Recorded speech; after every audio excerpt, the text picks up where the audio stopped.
జకరియా గ్రంథము 1వ అధ్యాయము 1వ వచనమండి. దర్యావేషు ఏలుబడియందు 2వ సంవత్సరము 8వ నెలలో యెహోవా వాక్కు ప్రవక్తయు ఇద్దోకు పుట్టిన బెరక్యా కుమారుడైన జకర్యాకు ప్రత్యక్షమై సెలవిచ్చినదేమనగా, యెహోవా మీ పితరుల మీద బాగుగా కోపించెను. కాబట్టి నీవు వారితో ఇట్లనము, సైన్యములకు అధిపతియగు యెహోవా సెలవిచ్చినదేమనగా, మీరు నా తట్టు తిరిగిన ఎడల నేను మీ తట్టు తిరుగుదునని సైన్యములకు అధిపతియగు యెహోవా సెలవిచ్చుచున్నాడు. ఇదే సైన్యములకు అధిపతియగు యెహోవా వాక్కు. 4వ వచనమండి.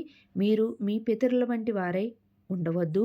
పూర్వీకులైన ప్రవక్తలు సైన్యములకు అధిపతియగు యెహోవా సెలవిచ్చినదేమనగా, మీ దుర్మార్గతను మీ దుష్క్రియలను మాని తిరుగుడని వారికి ప్రకటించినను వారు వినక పోయిరి, నా మాట ఆలకించక పోయిరి. ఇదే యెహోవా వాక్కు.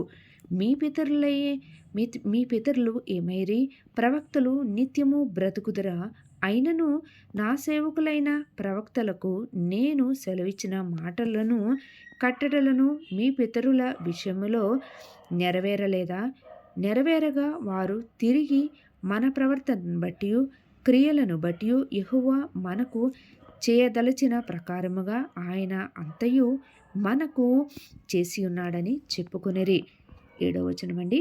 మరియు దర్యావేషు ఏలుబడియందు 2వ సంవత్సరము షెబాటు అను 11వ నెల 24వ దినము యెహోవా వాక్కు ప్రవక్తయగు ఇద్దోకు పుట్టిన బెరక్యా కుమారుడైన జకర్యాకు ప్రత్యక్షమై ఇలాగు సెలవిచ్చెను. రాత్రి ఎర్రని గుర్రము ఎక్కిన మనుష్యుడొకడు నాకు కనబడెను. అతడు లోయలో ఉన్న గొంజి చెట్లలో నిలవబడి ఉండగా అతని వెనుక ఎర్రని గుర్రములను చుక్కలుగా గుర్రములను తెల్లని గుర్రములను కనబడెను. అప్పుడు నా ఏలినవాడా, ఇవి ఏమని నేనడుగగా, నాతో మాటలాడు దూత, ఇవి ఏమి అయినదని నేను నీకు తెలియజేయుచున్నానెను. 10వ వచనమండి. అప్పుడు గొంజి చెట్లలో నిలవబడి ఉన్నవాడు, ఇవి లోకమంతటను తిరుగులాడుటకు యెహోవా పంపించిన గుర్రములని చెప్పెను. అవి గొంజి చెట్ల మధ్యను నిలవబడిన యెహోవా దూతను చూచి, మేము లోకమంతటా తిరుగులాడి వచ్చి ఉన్నాము. ఇదిగో లోకులందరూ శాంతము కలిగి నిమ్మళముగా ఉన్నారని చెప్పెను. 12వ వచనమండి. అందుకు యెహోవా దూత, సైన్యములకు అధిపతియగు యెహోవా 70 సంవత్సరముల నుండి నీవు యెరూషలేము మీదను యూదా పట్టణముల మీదను కోపముంచి ఉన్నావే, ఇక ఎన్నాళ్ళు కనికరింపక ఉందువు అని మనవి చేయగా, యెహోవా నాతో మాటలాడిన దూతకు ఆదరణ అయిన మధుర వచనములతో ఉత్తరమిచ్చెను. కాబట్టి నాతో మాటలాడుచున్న దూత నాతో ఇట్లనెను, నీవు ప్రకటన చేయవలసినదేమనగా, సైన్యములకు అధిపతియగు యెహోవా ఇలాగు సెలవిచ్చున్నాడు, నేను యెరూషలేము విషయములోను సీయోను విషయములోను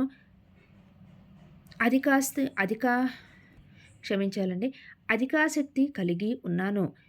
15వ వచనమండి. నిమ్మళముగా ఉన్న అన్యజనుల మీద నేను బహుగా కోపించుచున్నాను. ఎలయనగా నేను కొంచెము కోపపడగా కీడు చేయవలెనన్న తాత్పర్యముతో వారు సహాయులైరి.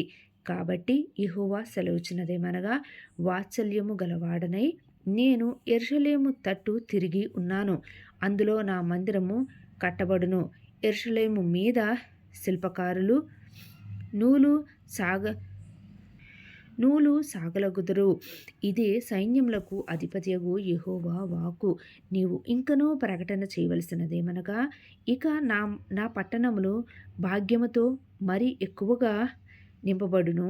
ఇంకనూ యెహోవా సీయోనును ఓదార్చును, యెరూషలేమును ఆయన ఇకను కోరుకొనును. 18వ వచనమండి. అప్పుడు నేను తేరి చూడగా 4 కొమ్ములు కనబడెను. ఇవి ఏమిటి అని నేను నాతో మాట్లాడుచున్న దూతనడుగగా,